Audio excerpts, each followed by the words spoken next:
This is Ryan Cook from Moody Theological Seminary, and in this video we want to talk about the Hebrew verbal system.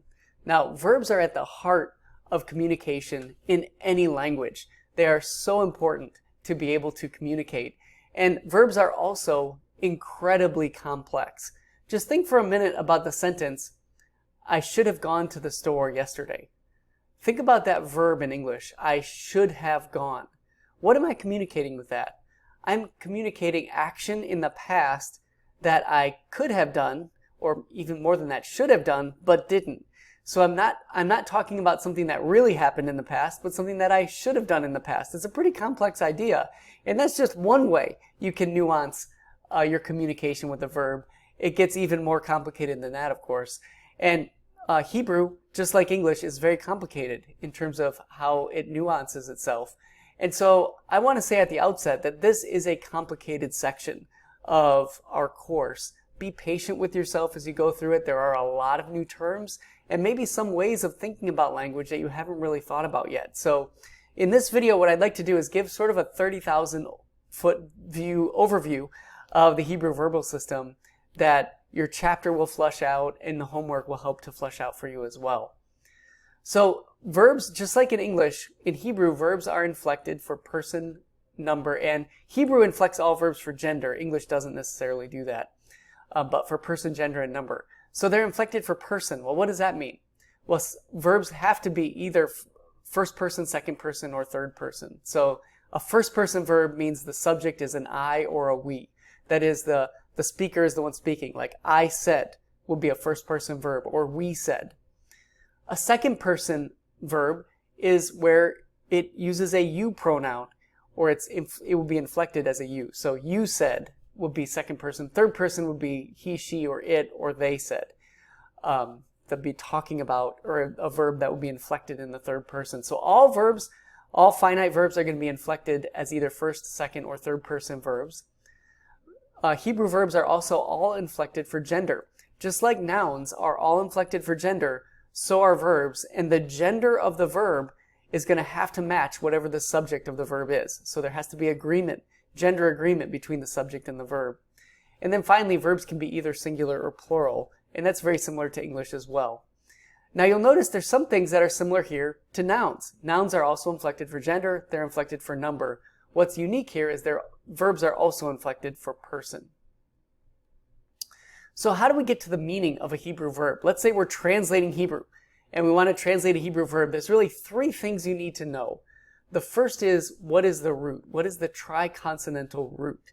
Is it, for example, katal, which means to kill, or asa, which means to do or make? What's the triconsonantal root? Secondly, what is the stem? I'll talk about the concept of stem in just a minute. It's unique to Hebrew. It's not something we have in English. And then finally, we have to know, what is the conjugation? Is it a perfect verb, imperfect? And embedded within the conjugation is the person, gender, and number as well that we just talked about. So those are the three things that we need to know to really know how to nuance or translate a verb in Hebrew. Now we've talked about root quite a bit, so I'm not going to talk about that now. I'm going to jump to the stems. Stems, as I mentioned, are unique to Hebrew. We don't have stems in English, and they do nuance the verb. So any Hebrew root can be inflected as a verb, and that verb has to be in a particular stem. There are 7 main stems in Hebrew. They all have unusual names. The most common stem, about 75% of verbs, roughly, are in what's called the kal stem. Kal is a Hebrew word that just means light. And that's why this stem got its name from medieval Jewish grammarians, is because it's the least augmented stem. There's not as many prefixes that are put on this stem as the other stems. So it's called the kal stem. It's, again, the most basic, most common stem. The rest of the names of the stems derive from the Hebrew verb pa'al, that's pei, ayin, lamed, inflected as a third masculine singular perfect verb. We'll talk about those things in just a minute, but that's where the names of the stems come from. So the other stems are pronounced the nifal, the hifil, the hofal, the pl, the pu'al, and the hitpa'el. Now, what is the deal with the stem? Well, stems encode two types of information for us. One is the verbal voice, that is it active, passive, or reflexive, and I'll talk more about that in just a minute. It also includes or encodes information about what type of action the verbs have. So I think one really helpful chart is this. It's like a XY chart here, graph, of different stem values. So the cow stem gives you simple action. What type of action? It's simple, normal action. Think of the sentence like, the boy hit the ball. That's just a regular old verb, simple action. That would be the cow stem. And it's a simple action, active voice. Well, what does active voice mean? Active means that the subject of the verb is the person doing the action. So the boy hit the ball is an active voice verb. The boy hit the ball. That would be a cow stem verb. The niffle is the passive of the cow, or its simple action in the passive voice. So if we wanted to say the sentence, the boy was hit by the ball, now there the subject is not the person doing the action, but is actually the recipient of the action. That's called a passive voice verb. And so you have the same verb, hit, but now it's nuanced as a passive. The boy was hit by the ball. In Hebrew, you'd use the niffal stem for that. And then there's the reflexive voice. Reflexive means the subject of the verb both does the action and receives the action of the verb. So if you wanted to make that sentence a reflexive sentence, you would say, the boy hit himself with the ball. So the subject is the one doing the action and receiving the action. The niffal is also used to encode the idea of reflexive voice, simple action. Now, the second column here is causative action. The hifil is active voice, causative action. That's a typical way of thinking about it. So a good example of this would be, you could say the boy caused the ball to be hit or something like that. That's kind of an awkward way of saying it. A better example might be to say, let's use the verb to go. Like, so that's a simple action verb. I went to church. In the hifil, you might say, I caused my son to go to church.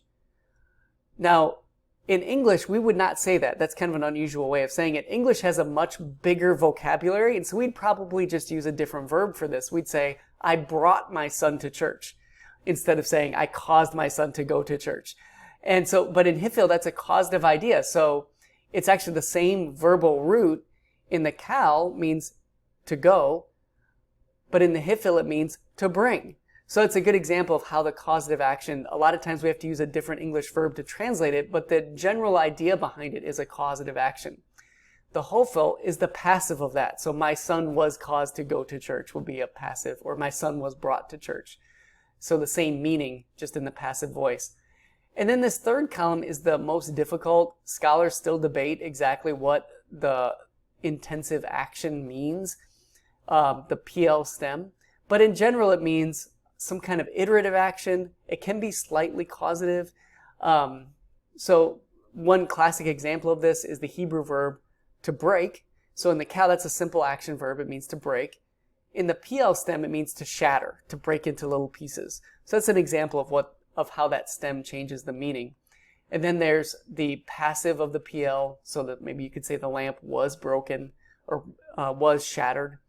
And then the hipil is the reflexive. So that's just a really brief overview of the different stem values. Now, you might be like, how do I know the meaning of a verb in a particular stem? And this is where your lexicons are your best friends here. They are really helpful for this. And one other thing I want to say about this is that you cannot always predict the meaning of a verb is going to change as it shifts from the cow to the hifil to the PL. Sometimes they seem to be even unrelated. So what I just gave you is a theoretical framework for thinking about it, but you really have to look at a case-by-case basis for the meaning of any particular word, and you're going to need to use your lexicons to do that. I'll show you how to do that near the end of this video. Okay, so in addition to stems, verbs, oh, this is a good example of how different verbs are translated in some of the different stems. So for example, the verb shama is a simple verb in the kal that means he heard, simple action. You take that same verb and put it in the nifal, and now it changes pronunciation to nishma, and it means he was heard, right? There's that passive idea. In the hifil, here's a different root. The root malak, which means to rule in the kal.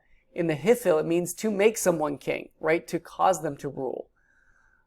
In the hofil, now it's passive. He was made king.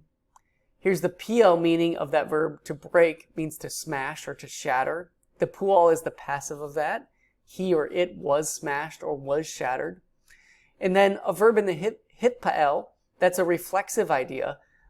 This verb means he hid himself. So it's a good just example of some actual Hebrew words and their nuance in the various stems. Okay, in addition to stems, Hebrew also has conjugations. So conjugations are what we might think of in English as tenses. We have past tense, present tense, future tense. People debate about whether or not the verb in Hebrew is primarily tense-based or if it's aspect-based. Your textbook actually has a pretty good discussion about this. But I'm just going to just give an overview of the conjugations. There are two big types of verbs. You have finite verbs. That's kind of your normal verb. Again, your textbook has a good discussion of this. And there's a couple of really four main finite verbs that are in this chart, the top four. And then there's what's called non-finite verbs. That is verbs that don't have a relationship with time within themselves. By themselves, these verbs are not present, past, or future. And those are the infinitive, participle, and imperative. Now, future chapters are going to deal with that. So I'm going to talk about them now a little bit, but our chapters this week really just focus on what's called the finite verbs, or verbs that include the idea of time within them. So the top one here is the vav consecutive imperfect. Now that is one title for this. There are several. One of the things that's kind of frustrating with Hebrew verbs is different grammarians use different titles for the same forms. So I have, even on this handout, several different labels here. So this type of verb can be called the vav consecutive imperfect, or the vayiktol, or your textbook also talks about sometimes they take all the vowels out and just put W, Y, Y, Q, T, L as a way of describing it. This type of verb shows mainline action in narrative context. It's almost always translated as a past tense, and it shows consecutive action. We'll talk more about this. There is what's called a consecutive perfect, or a vekatal, or a vav plus a perfect. And it's normally translated as a present or future tense, and it communicates the idea of completed action.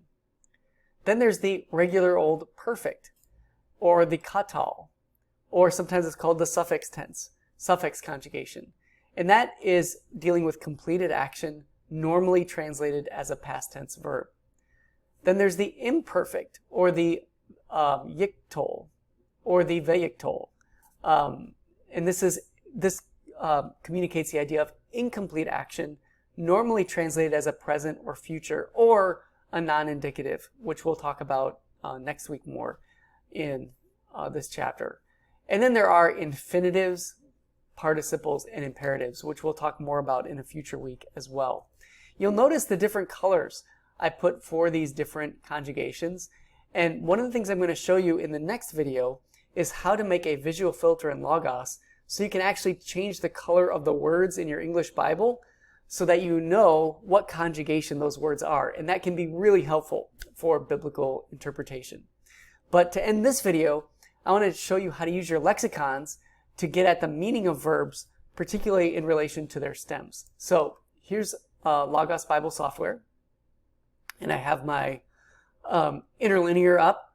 And just as a reminder, I'm going to look at a few verbs from Genesis 1. So this first verb is the verb to create. God created is a verb. And as you look down here, there's so much information in this interlinear. Just as a reminder, the little 3 by bara means it's the third word in Hebrew, even though in English it's the 5th word. So just a reminder about how that works. The manuscript has this. The root or the lemma is bara. And this also tells you, if you hover over it, it says that this verb is a kal. Do you see that there? It's a kal, katal, or perfect, third masculine singular. So that actually gives you all the information you need to know about the verb right there. And so let's say you want to know the meaning of this verb. Well, if you click on it, you have it connected to your lexicon here. This is the one of the lexicons here, and Dictionary of Biblical Languages. And you'll see that it shows you different categories of meanings. We've looked at this lexicon before, but notice in parentheses it says kal. So one of the meanings of this verb in the kal is to create, whereas in the nifal it means be created. So if you're looking at a verb in a context and it's a kal, only look at the kal meanings, because it doesn't mean be created. It's not the nifal meaning. Now, the way this lexicon works, the Dictionary of Biblical Languages, is it looks at each meaning, but it doesn't separate it by conjugation. Or by stem. So like the fifth meaning, the creator, is a kal active participle. That's also a kal meaning. It doesn't lump them all under one category there. Let me give you another example. Hovering. There's another verb right there, so we can click on that. And let me move my head up so we can see the interlinear. This is actually, if you put your cursor over it, it's a verb. It's a PL participle. Now, we haven't really talked about the participle much, but this is a participle. We'll deal with this more in a future week. But I really want to get at the meaning of the stem here. So it's a PL. We clicked on it. You can see in the kal, it means to tremble, shake, quiver. In the PL, it means to hover. So those are two quite different meanings. You probably couldn't predict the PL meaning based on the kal meaning. So you want to make sure you look at the right category of meaning. Now, one thing to note is the lexicons handle this a little bit differently. So let's go back to created for a minute. If you look at BDB, created, which is a great lexicon, it's going to lump all the kal meanings together in one discussion. And this is really, I think, and then it's going to lump all the nifal meanings together in another chunk of the discussion. And that's going to be true with all of these. Let's go back to hovering. If we look at the meaning here, of course, it's only used in the PL, and it gives you the meaning right there. So you can take a look at that. Let me look at one other example. Let's look at the word called, the verb called. Here it's going to lump all the meanings of the kal together. And then if you scroll down, we're looking for in bold. Here it's the verb pual. It's going to, again, separate it out by conjugation. These are super long entries with verbs. Part of that is verbs are really complicated. Now we're getting to all the meanings of the nifal. You can see those in here. And then you get meanings in the pual here. So it's separated out by those categories. Whereas in the Dictionary of Biblical Languages, it's lumped by meaning, and it's going to put different stems within the same unit there. So you just want to make sure you're looking at the right stems when you try to discern the meaning of a particular Hebrew verb.